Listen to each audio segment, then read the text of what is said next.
जिनेन्द्र वन्दे तु सर्वसिद्धे ध्रुवममलमणोगमं गतिं पत्ते बोच्छामि समयपाहुड मृणमोषध केवली भणिदम्।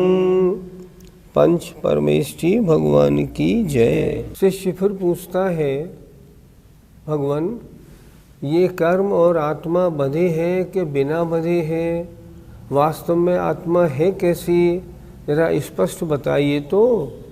तो आचार्य अगली गाथा में बता रहे हैं 147 और 48 में। आइए गाथा 147। एक सदुपरिणामो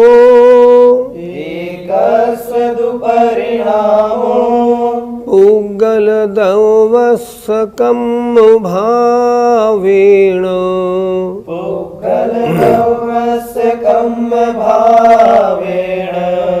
ताजीव भाव हे दुहि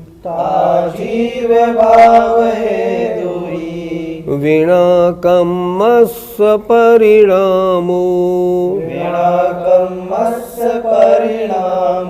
बोलिए। एक सदुपरिणामो पुग्गल दवस्सकं भावेण ताजीव भाव हे दुहि वीणा कम्मस्य परिणामो। फिर बोले। एक सदुपरिणामो पुग्गल दवस्सकं भावेण ताजीव भाव हे दुहि वीणा कम्मस्य परिणामो। एक परिणामो परिणाम पुग्गल दवस्स पुद्गल द्रव्य का ही होता है, कर्म भावेण कर्म भाव से।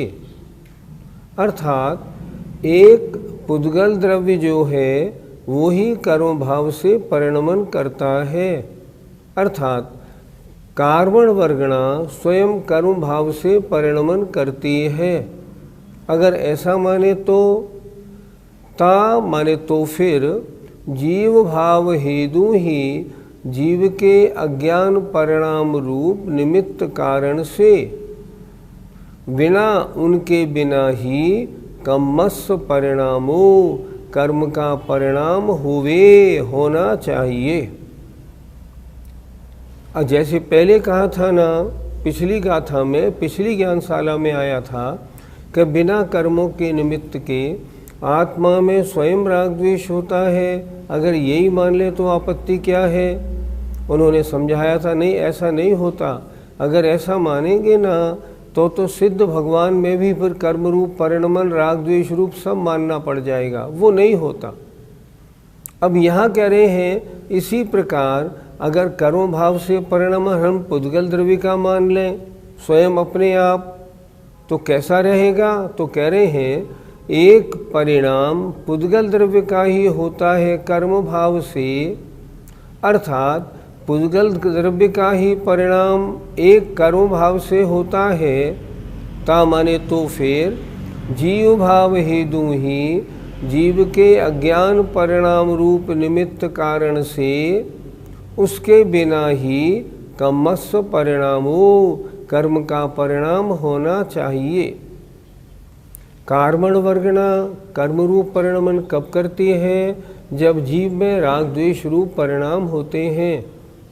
अगर उन परिणामों के बिना कर्म स्वयं राग द्वेष रूप परिणमन करते हैं ऐसा मान लेंगे, तो फिर इन अज्ञान परिणामों के निमित्त कारण के बिना ही कर्म का परिणाम होना चाहिए, पर ऐसा होता नहीं।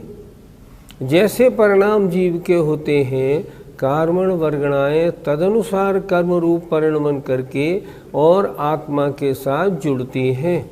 ये है सिद्धांत। इसलिए अगर ये माना जाए कि पुद्गल द्रव्य स्वयं का ही कर्म रूप परिणमन हो जाए तो नहीं, ये भी नहीं चलने वाला।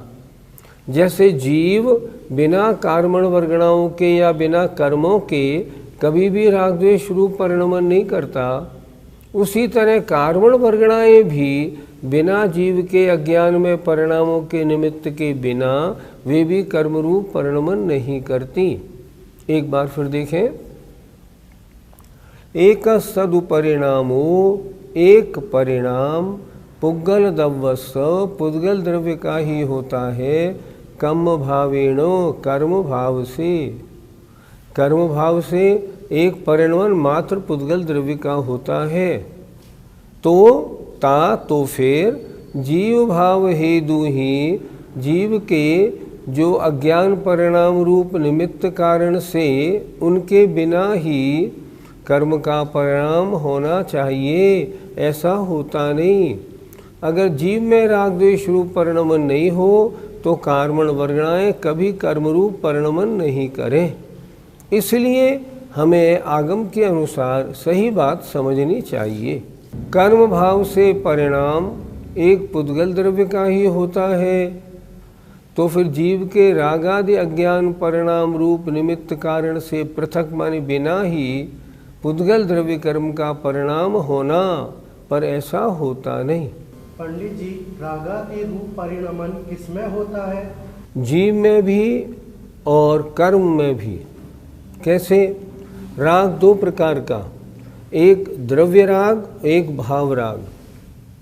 द्रव्य राग माने कार्मण वर्गणाएं कर्म रूप परिणमित हुई राग रूप से, वो द्रव्य राग, जिसके उदय से आत्मा में भाव राग होता है। तो जो द्रव्य राग है अर्थात जो राग रूप द्रव्य कर्म है, उसमें परिणमन किसका हुआ? वो तो उसमें उपादान परिणमन पुद्गल वर्गणाओं ने स्वयं राग रूप कर्म रूप किया। अच्छा, आत्मा में जो भाव राग हुआ, इस भाव राग में किसका परिणमन हुआ? ये उपादान आत्मा स्वयं और ये आत्मा के परिणामों के द्वारा हुआ। परिणाम स्वयं राग द्वेष रूप परिणमन कर गए। समझने वाली बात क्या है? कार्मण वर्गणा के कर्म रूप परिणमन होने में जीव के रागादि परिणाम निमित्त पड़ते हैं, और जीव के राग द्वेष रूप परिणमन होने में जो कर्म रूप परिणाम जो कर्म है द्रव्य कर्म, उसका उदय निमित्त पड़ता है। इस प्रकार रागादि रूप परिणाम तो दोनों में है। द्रव्य राग रूप परिणाम पुद्गल में है, भाव राग रूप परिणाम आत्मा में है। पंडित जी, रागादि भाव जीव के स्वभाव तो है नहीं, फिर कहाँ से आ जाते हैं? जो स्वभाव परिणत आत्मा है, शुद्ध आत्मा है, उसमें तो रागादि भाव आते ही नहीं। जैसे जो सिद्ध आत्माएं हैं, मुक्त आत्माएं भगवान बन चुकी हैं, उनके तो रागादि आने का प्रश्न ही नहीं। जो संसारी आत्मा है उसमें क्या होता है, जब रागादि कर्मों का वो निमित्त पाती है तो उसमें राग द्वेष रूप परिणमन हो जाता है। ये उसका स्वभाव भाव नहीं, ये उसका वैभाविक भाव है। वैभाविक भाव अन्य के कारण होने वाला परिणाम।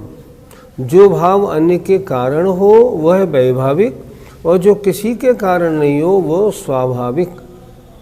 ये एक्चुअली राग द्वेष आदि परिणाम ये वैभाविक भाव हैं।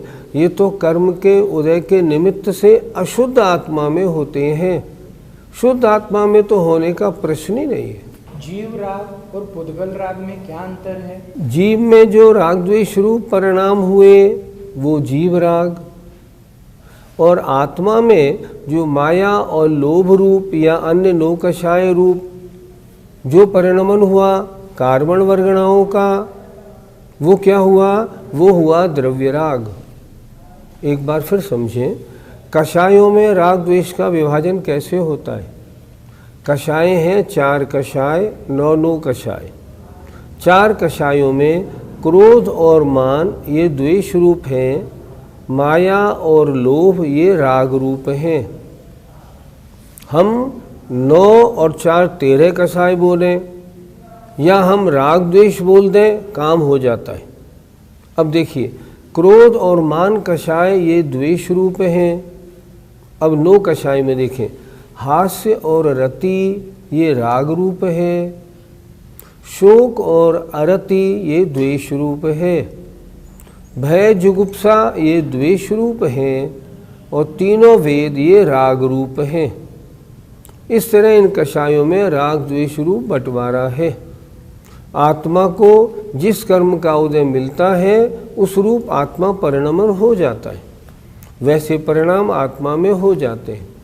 समझने वाली बात क्या है, आत्मा में जो भाव राग है उसमें आत्मा के परिणाम उपादान कारण है, कर्म निमित्त हैं, और जो पुद्गल राग है उसमें पुद्गल वर्गणा जो है, जो पुद्गल है वो उपादान कारण है और जीव के परिणाम निमित्त हैं। इस तरह दोनों में अंतर है, जीव राग अलग और पुद्गल राग अलग। गाथा 147 हमने आज समझी। आइए इसका पद्यानुवाद देखते हैं। रागादि भाव करता जड़ जीव ज्यों ही, है कर्म रूप ढलते जड़ द्रव्य त्यों ही। रागादि से पृथक पुद्गल है इसी से, ऐसा समाधि रत साधु लखे रुचि से। पंडित जी, इस पद्यानुवाद में पहली पंक्ति में जीव को जड़ क्यों कहा? जड़ माने होता है अज्ञानी, जड़ माने होता है मूर्ख। तू तो जड़ बुद्धि है, मतलब तेरी बुद्धि नहीं चलती। तो यहाँ इन्होंने कहा जड़ जीव माने अज्ञानी जीव जब रागादि भाव करता है। जड़ माने अज्ञानी, जड़ का मतलब अज्ञानी लेना है। आइए अब गाथा नंबर 148 देखते हैं। जीवेकम बद्धम, जीवेकम बद्धम, पुट्ठम चेदिव व्यवहारणय भणिदम, पुट्ठम चेदिव व्यवहारणय भणिदम। शुद्धनय सदुजीवे, शुद्धनय सदुजीवे। अबद्ध पुट्ठम हवदिकम्मम, अबद्ध पुट्ठम हवदिकम्मम। बोलिए। जीवेकम्मम बद्धम पुट्ठम चेदि व्यवहारणयो भणिदम, शोधनय सदुजीवे। अबद्ध पुट्ठम हवदिकम्मम। जीवेकम्मम बद्धम पुट्ठम चेदि व्यवहारणयो भणिदम, शोधनय सदुजीवे। अबद्ध पुट्ठम हवदिकम्मम। आइए इस गाथा का अर्थ समझते हैं। जीवे जीव में, कम्मम कर्म, बद्धम बधा हुआ है, पुट्ठम और स्पर्श करता है, च इति इस प्रकार, व्यवहारणय भणिदम व्यवहारणय कहता है, व्यवहारणय का कथन है। और शुद्ध नय सदुजीवे, और शुद्ध नय का कथन है जीव में, जीवे जीव में अबद्ध पुट्ठम ना बधा है ना छुआ है, कम्मम माने कर्म ऐसा होता है। व्यवहार ने क्या कहता है कि जीव और कर्म बंधे हैं, एक दूसरे को छू भी रहे हैं, लेकिन शुद्ध ने कहता है कि कर्म और आत्मा कोई भी न बंधे हैं एक दूसरे से, न एक दूसरे को छू रहे हैं। कर्म अलग है, आत्मा अलग है। फिर एक बार देखें। जीवे जीव में कर्म बद्धम कर्म बंधा हुआ है, पुट्ठम और स्पर्श करता है, इति ऐसा व्यवहारणय भणिदम व्यवहारणय का कथन है।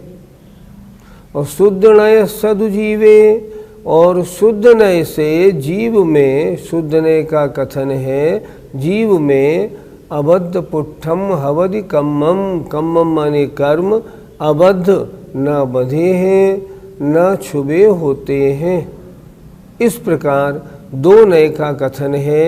दोनों नए एक दूसरे से अलग अलग बात कर रहे हैं। एक नए कह रहा है व्यवहार ने कर्म जीव बंधे भी हैं छू भी रहे हैं। शुद्ध ने कहता है न कर्म बंधे हैं न छुबे हैं। इस प्रकार इस गाथा में स्पष्ट किया है।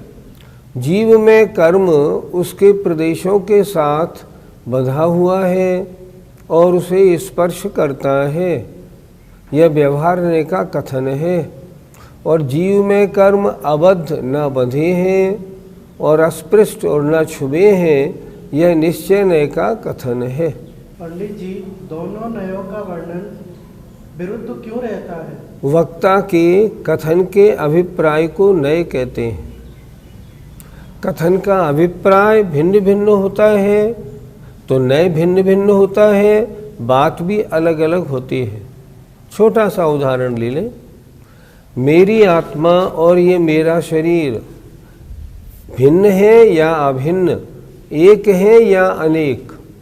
उत्तर मिलेगा व्यवहारने से तो एक हैं। शरीर के हर जर्रे जर्रे में आत्मा के प्रदेश हैं। निश्चय ने बोलेगा नहीं, आत्मा अलग और पुद्गल अलग। ऐसा क्यों? निश्चय ने द्रव्य को विषय करता है, व्यवहार ने पर्याय को विषय करता है। द्रव्य अलग पर्याय अलग। किताब है, ये किताब द्रव्य से तो पुद्गल है, कागज है, व्यवहारने से समय सार जी हैं। ऐसे इसलिए दोनों नयों में अभिप्राय वक्ता का अलग होने से दोनों नयों का वर्णन अलग अलग प्रकार से होता है और एक दूसरे से उल्टा होता है। कोई मुझसे पूछे आप कौन हैं, मैं कहूँगा मैं निश्चय से आत्मा हूँ, मनुष्य नहीं। आप व्यवहारने से, मैं व्यवहारने से मनुष्य हूँ, आत्मा नहीं। क्यों? द्रव्य आत्मा है, निश्चय का वर्णन, और पर्याय की बात करता है व्यवहार ने, उसका वर्णन व्यवहारने से। दोनों का बताया जाने वाला विषय एकदम विपरीत है, इसलिए उनका कथन भी विपरीत होता है। इसीलिए गाथा में कहा है, एक ने कहता है आत्मा और कर्म बंधे हैं छुबे हैं, एक कहता है न बंधे हैं ना छुबे हैं। इस तरह दोनों नयों का वर्णन अलग अलग है। पंडित जी, आत्मा और कर्म का कौन सा बंध माना जाए? पहले हम ये समझें बंध या संबंध कितने प्रकार के होते हैं। दो चीज़ें जुड़ती हैं, मिलती हैं तो कितने प्रकार से मिलती हैं? तीन प्रकार से।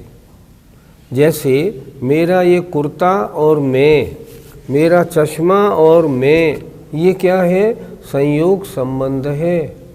जब चाहो इसको निकाल दो, ठीक है, संयोग संबंध। दूसरा, शरीर और आत्मा का ये संश्लेष संबंध है, एक दूसरे में है, एक ही क्षेत्र पे दोनों साथ में रहते हैं, फिर भी दोनों अलग अलग हैं। जैसे गाय के थन से दूध निकला, अब दूध की हर बूंद में दूध भी है और पानी भी है। हमने उसको अग्नि पर रख दिया, सारा पानी उड़ गया, अब जो बचा उसमें खोआ, ये दूध है। तो दूध और पानी, लेकिन जब दूध निकला थन में से दोनों एक दूसरे में मिले हैं, ये कहलाता है संश्लेष संबंध। ये जुदा हो जाता है। एक होता है तादात्म्य संबंध, जैसे आत्मा का और ज्ञान दर्शन का, आत्मा का और चेतना का। आत्मा के बिना चेतना नहीं, चेतना के बिना आत्मा नहीं। आत्मा होगी तो चेतना होगी, चेतना है तो आत्मा होगी ही। इसे हम कहते हैं तादात्म्य संबंध। जैसे पुद्गल है तो रूप रस गंध स्पर्श होगा ही, रूप रस गंध स्पर्श है तो वह पुद्गल होगा ही। ऐसे तीन तरह का बंध या संबंध होता है। अब जीव और कर्म का संबंध कैसा हुआ? संश्लेष संबंध हुआ। आत्मा के प्रत्येक प्रदेश पर अनंतानंत कर्म और नौकर्म वर्गणाएं मौजूद हैं। और जब आत्मा तपस्या करता है तो वे सारी कर्म वर्गणाएं अलग हो जाती हैं और आत्मा शुद्ध बन के ऊपर जाके भगवान बन के विराजमान हो जाता है। इसलिए इनका संबंध संश्लेष संबंध है। तादात्म्य संबंध कभी जुदा नहीं होता। संश्लेष संबंध जुदा हो सकता है, संयोग संबंध तो जुदा होता ही रहता है। हम गए, कपड़े उतारे, दूसरे कपड़े पहने, ये तो बदलता ही रहता है। इस तरह आत्मा और कर्म के संबंध को संश्लेष संबंध मानना चाहिए। इसको हम ये भी कहते हैं एक क्षेत्रावगाह संबंध, एक क्षेत्र में दोनों। पंडित जी, हमारे आत्मा में जीव और कर्म अलग अलग है या एक है? इस गाथा में यही तो बताया है। जीव और कर्म बंधे हैं, व्यवहार ने कहता है एक में एक हैं। निश्चय ने कहता है ये कैसे हो जाएगा, कर्म तो पुद्गल हैं, आत्मा जीव है, जीव कभी पुद्गल नहीं, पुद्गल कभी जीव नहीं, जीव और पुद्गल कभी एक साथ हो ही नहीं सकते, बंध ही नहीं सकते, फिर कैसे? उनका जो बंध है संश्लेष संबंध है, तादात्म्य संबंध नहीं। अगर तादात्म्य संबंध हो जाता तो कर्म भी जीव हो जाते और जीव भी कर्मरूप हो जाते, लेकिन ये होता नहीं। इसलिए इनका संबंध या बंध कैसा है? संश्लेष संबंध है बिल्कुल मौजूद। अब जैसे मान लो अभव्य आत्मा है, अब जो अभव्य जीव हैं उनकी आत्मा का कर्म के साथ संबंध कब से है? अनादिकाल से है। अच्छा, उन्हें कभी मोक्ष तो होगा नहीं अभव्य जीवों को, तो अब ये अभव्य जीव कब तक इनका और कर्मों का संबंध रहेगा? अनंत काल तक रहेगा। ये अनंत काल तक संसार में भटकेंगे क्योंकि इनकी आत्मा में सम्यक दर्शन उत्पन्न करने की शक्ति का अभाव है। इसलिए इनकी आत्मा में आत्मा कर्म का संबंध अनादि से है, अनंत काल तक हमेशा रहेगा। भव्य जीव हैं, उनके है तो अनादि से, आगे कब तक रहे इसका नियम नहीं। पंडित जी, शुद्धने से आत्मा कर्मों से बंधा हुआ क्यों नहीं है? पहले ये समझें शुद्ध नय क्या कहता है, शुद्ध नय का विषय क्या है। शुद्ध नय उस द्रव्य की शुद्ध अवस्था को ग्रहण करता है। अब शुद्ध नय से मेरी आत्मा शुद्ध नय से कैसी है? सिद्धों जैसी है। आज नहीं पर सिद्धों जैसी बनने की शक्ति वाली है। पर निश्चय नय से मेरी आत्मा का स्वरूप शुद्ध कर्ममल से रहित है बिल्कुल। तो शुद्ध ने क्या कहता है? जब उसकी दृष्टि में गंदगी है ही नहीं तो वह कर्मों की चर्चा कैसे करेगा? द्रव्य दृष्टि से देखा जाए आत्मा शुद्ध है, अकेला है, उसके साथ कोई बंधने वाला नहीं। निश्चय ने व्यवहार ने से मेरी आत्मा कर्मों से बंधी है क्योंकि वो पर्याय का विषय। इसलिए निश्चय ने क्यों नहीं कह रहा? इसलिए नहीं कह रहा कि वो शुद्ध द्रव्य का ग्रहण करता है और शुद्ध द्रव्य में कोई गंदगी अशुद्धि नहीं होती। आइए गाथा नंबर 148 का पद्यानुवाद देखते हैं। गाता विशुद्ध नय जीव सदा जुदा है, दुष्टाष्ट कर्म दल से न कभी बंधा है। संसार जीव विधि से बंधता बंधा था, यो भाव भी ईश्वर में व्यवहार गाता। विशुद्ध ने से कर्मों से अलग है, अलग रहेगा और व्यवहारने से कर्मों से सहित है।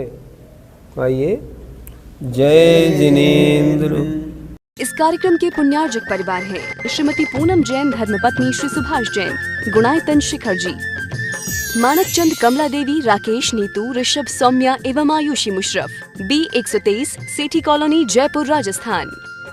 Shri Parasnath re rolling mills limited, Durgapur 1, Vardhaman, Paschim Bangal. Amita Jain, wife of Anil Kumar Jain. Sangeeta Jain, wife of Vipin Kumar Jain. Sheel Jain, wife of Narendra Jain. Hightone trading company, Shalimar Bagh, Delhi 88।